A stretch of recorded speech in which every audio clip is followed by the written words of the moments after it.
The next video is with ceramic matrix composites. So from the name itself we can see it's a composite. Composite means mixing of materials to form a material which performs a particular application. So the major advantage with this ceramic matrix composites, which is a formation of a material or with high temperature operation, reduced weight, lower life cycle cost. It also has its own drawbacks, that is, it has inherent brittleness of ceramics, its a severe sensitivity to flaws and point contact stresses give it a major drawback. Low strain intolerance, and so unpredictable catastrophic failure can also occur. A potential solution to the above reliability problem in ceramics is the technology of ceramic matrix composites consisting of particles, viscous, continuous and short fiber reinforcements. So with these advantages and drawbacks, we are using this ceramic matrix components to work with especially high temperature operations. So the important matrix materials are based on crystalline ceramics. These are silicon carbide, silicon nitride, aluminum oxide with silicon oxide, and boron nitride and boron carbide are those. So silicon carbide, alpha silicon carbide, which is in hexagonal form, and beta silicon carbide in cubic form are used. It's very hard and abrasive material, excellent resistance to erosion and chemical attack. Silicon nitride are also having alpha and beta forms, both are hexagonal. It can be easily oxidized and can be processed by sintering, hot press, reaction bonding, hot deposition, isostatic press and chemical vapor depositions. And aluminum oxide, which is having a form of alpha aluminum oxide in a hexagonal format. It's a stable, toughened with a zirconia and it's very popular. And aluminum oxide, silicon oxide, mullite, which is otherwise called as mullite, is a solid solution of alumina and silica with 71 to 75% of alumina. It has excellent strength and creep resistance with low crystallinity. And boron nitride, a hexagonal layered structure with low density and lubrication properties with alpha material. With beta, it is cubic, diamond like structure and very hard. And gamma is also there, which is in hexagonal form. And boron carbide is a low density, high melting point, high hardness material. It can be sintered to a dense material from powder. So these are all the crystalline ceramics. In addition to this, we are having amorphous ceramics called as glass, and glass ceramics is also there. Amorphous ceramics, which are glass or super cold viscous liquids containing tetrahedron SiO4, that is silicon oxide. It behaves like solid with disordered structure. It can contain various compositions with different properties, that is fused quartz, soda lime, window glass, what we are using, borosilicate glass, that is the Pyrex glass which we are using with most of the electronic products, then E glass, C glass, S glass, which are all new inventions. And with the glass ceramics, where it consists of fine ceramic crystallites and up to 95 to 98% volume in a glassy matrix. So these glassy ceramics are regarded as composites of glass and crystalline ceramics, and so comparing to amorphous, it is having ordered structure.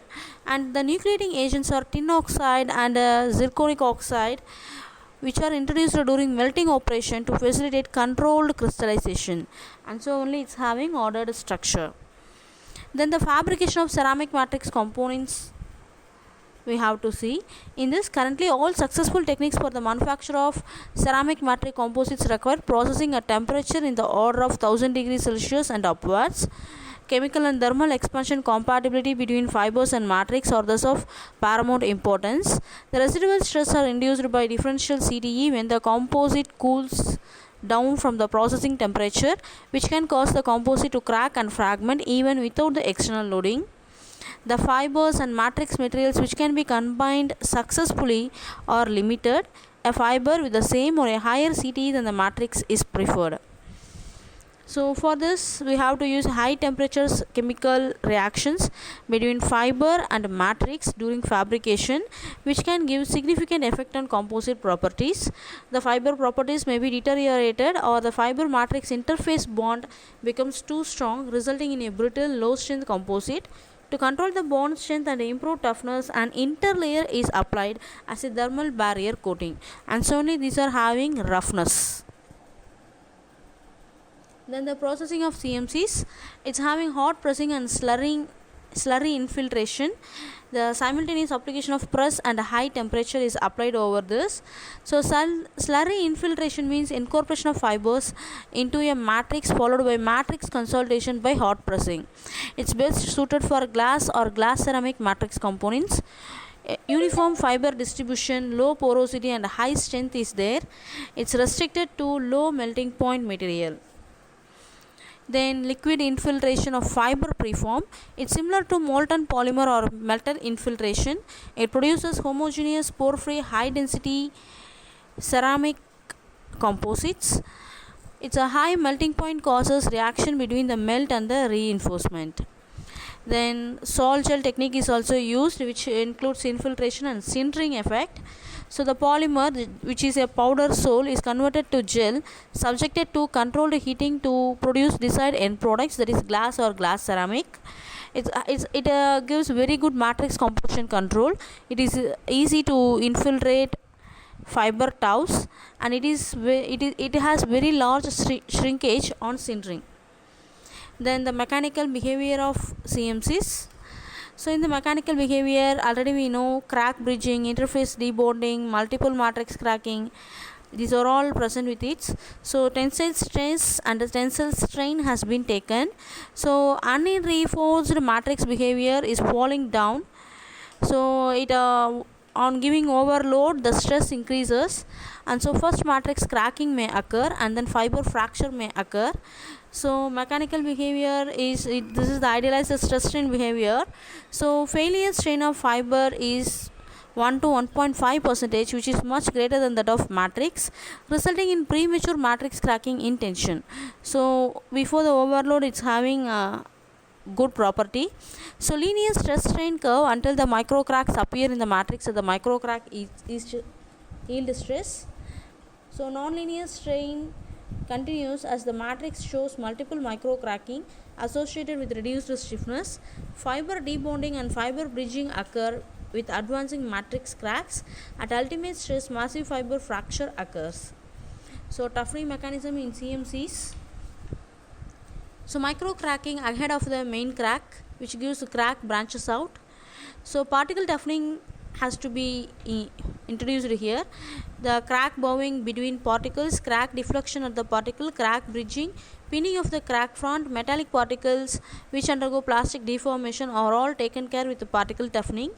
The fiber pull out and crack bridging is used to bridge the fiber to the bridged fibers contract the crack opening, and thus reduces the stress intensity factor, and so only bridging has been occurring. Then frictional sliding between the fiber and the matrix requires additional energy to consume for crack propagation, and so fiber pull out is applied over here. Then transformation toughening, phase transformation of second phase particles at the crack tip, reducing the tensile strength concentration at the crack tip. Alumina containing partially stabilized zirconia with volume expansion of 4% due to phase transformation in zirconia particle is applied. So the structure changes from tetragonal to monoclinic structure. The dilation in the transformed zone around a crack is opposed by the supporting untransformed material, introducing compressive stresses which closes the crack. So these are the things we have to consider to be with the ceramic reinforcement. So how cracks occur, how it can be rectified, what is ceramic reinforcement, what are the synthesis processes, what are the advantages, disadvantages, everything we have seen with this video. Thank you.